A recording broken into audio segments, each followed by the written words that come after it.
I'm going to talk about Mad Max. Again? The game, yes. We talked about it last time. I finished it now. Okay. I'm surprised I finished it now. I mean, it looks at that map with all the stuff. But you don't have to do any of it. Well, I've got... but I finished. I mean, I've got a lot of pick up the loot from the little camps still to do. But I'm at the point where I bought everything for the car anyway, so more scrap has no purpose whatsoever. I'm nearly at that point. Yeah? And I'm still working on the second thing and doing all of the stuff around it. So the second fortress. Oh, okay, yeah. Yeah. Oh, no. I'm still cleaning up around there, and I've nearly maxed everything out. Upgraded all the fortresses, bought everything for the car, etc., etc., etc. Nothing more to spend scrap on. So I mean, yeah, there's the sort of abstract completionism of it all. But apart from that, finished the story. Yeah. So I was all set to come in here with a massive rant about vehicle levels. Mad Max manages to somehow dump a unneeded and crappy vehicle level on you halfway through the main story, and it's a game where you're in a bloody car all the way through.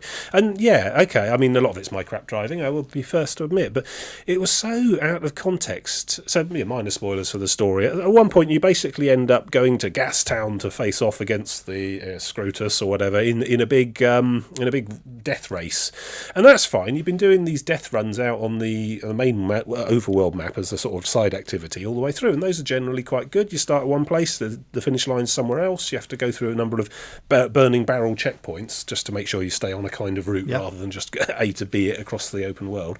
But they're all right. You work with your car's strengths and stuff. You do them in different cars. The cars are similar. This story-based bit, you're doing it in the Magnum Opus, and it's suddenly you're doing it inside these really narrow tunnels. Yeah. There's this underground circuit around Gastown that goes through a whole load of tunnels, and these tunnels are really sharp bends a lot of the time, and also they've got pillars sticking out of the walls every sort of 100 metres or so, and you will clip off those like crazy if you can go near or touch them. Usually hitting them will spin you 180 degrees if you bounce off one. You've got to be absolutely spot on with the driving, I suppose. And so I mean, obviously I went looking around on the internet, and after you wade through all the get goods, I've decided life is too short to get good. Yeah, it really is. But there were some useful pointers there, particularly in the nature of building the car. Because the big key thing with Mad Max is that you've got the Magnum Opus, which is this supercar that your little hunchback mechanic friend is building for you.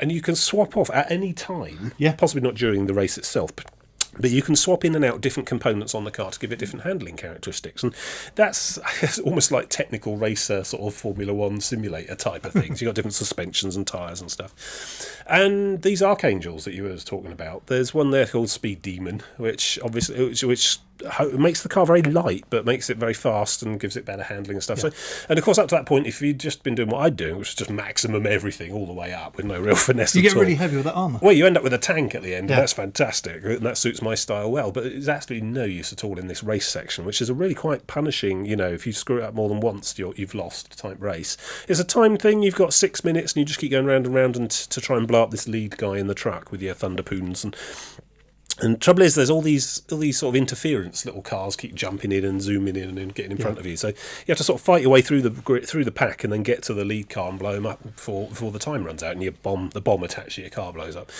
And I tried out 7 or 8 goes at that, got nowhere. I was having real problems with it all completely.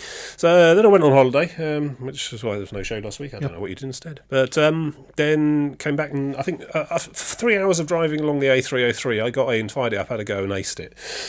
Yeah. Which is worrying. There's nothing like practical experience. Yeah, because I'd just been blowing people up all along the A303 all the way home anyway. But no, I don't know. There was just something. I think what happened was my own ability to do this thing was starting to improve. But then it did one where it raced off, and then I think I shot something with the explodey spear, and it made a careening thing happen so that the lead car got snarled up on the wreck of one of his own buddies and spun 180. So I ended up just sort of swinging around and blocking him in, sort of police interceptor style, and they just sat there throwing harpoons at him while he was stationary. And hey, on we go with the story and the stuff I like. It went on to some modern ground fighty bits, and it all got quite exciting and plot driven from there. And what a story! It really, the one thing, I mean, it's a fantastic game in many regards. It is utterly brutal and perhaps gratuitously so, but then that is the sort of nature of the medium. Mad Max is a bloody gratuitous sort of film. Yeah. But it's not for kids. No, absolutely not. But it absolutely captures the spirit of the film. I mean, essentially you've got this sort of this little plot going on inside, self-contained within the game, which kind of mirrors the original Mad Max film he ends up sort of reliving and essentially reliving what made him Mad Max in the first place again within the context of the game. It's quite good. There's some really harsh stuff happens at the end. Have you actually finished it? Yeah, you have. Yeah. So the story culminates in a way I couldn't imagine it finishing any other way, to be honest. Given the nature of the medium, I don't want to spoil it for anyone, but needless to say, a film has to happen after. Well, quite. Is this set? I believe it's set before the last film. Oh, okay. So when at the end, because you end up, I think, with a car from the film, or maybe not. I can't. Yeah. But yeah, is that or you end up with the just set after the film? But yeah. But yeah, there's not really much in the way of hope or redemption, and you weren't really expecting any, given the sort of bleak nature of the world and the people in it and Max himself. It really absolutely nails the sort of feel of the films, the feel of the genre, and the overall sort of mythic lore, I suppose, of the Mad Max series. Very good. I mean, there was a bit of a nonsense boss fight at the end, but it wasn't too bad once I've worked out what it was, desperately hinting at me I was supposed to do. But was it hit the guy? Hit the guy, hit the guy it was. Yeah, exactly. Hit the weak spot with the thing, which I suppose I should have seen coming, but I was running, dodging around for a good 5-10 minutes trying to work out what does it want me to do. But yeah, no, like that. Didn't ruin it at all. And then, there's the sort of... And then after that, there's a lot of very brutal and quite final things happen in the cutscenes and last sections of that game. And then at the end of it all, it goes, but never mind all that, here's your car, go play. Yeah. It's, the typical Rome box ending, where by rights you should probably stop at this point, but there's lots of stuff you might have missed, so we'll again let you play with it anyway. Precisely what Fallout 3 didn't do. Yeah.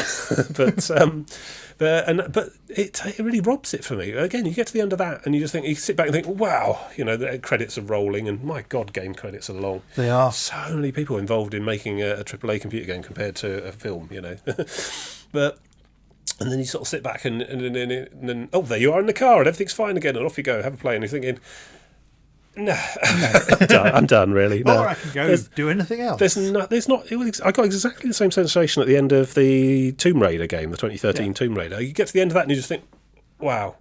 And, now I can just go and play on the early stage bits again, looking for hiddens. No, again, it would absolutely ruin it, I think. I mean, I jumped in just to grab a bit more footage for the show, but I was really not feeling it at that point. The main story's gone, and it was such a roller coaster of emotion that just suddenly being left to just sort of putter about on the side activities afterwards, it just really doesn't do it for me.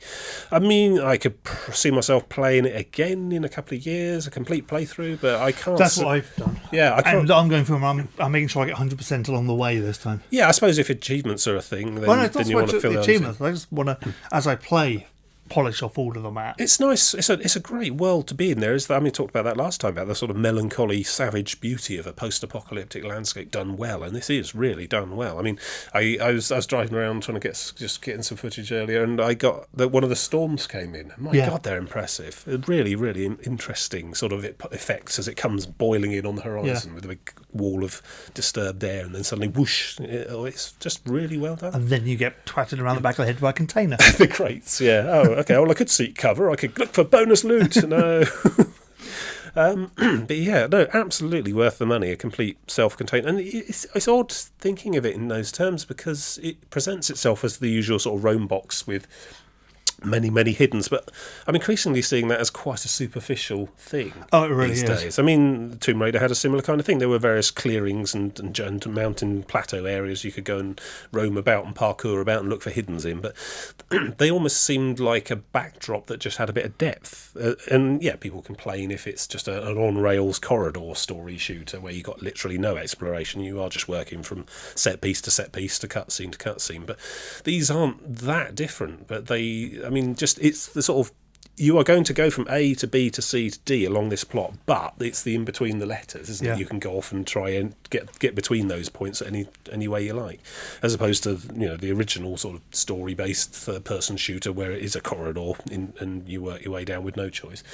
It's I was surprised it was over so quickly though, but I think it's been worth it. I mean, I think I did pay full price for it, but it was what you'd expect, and very good, very well told, very well presented, very polished, worked well, didn't have any technical troubles with it.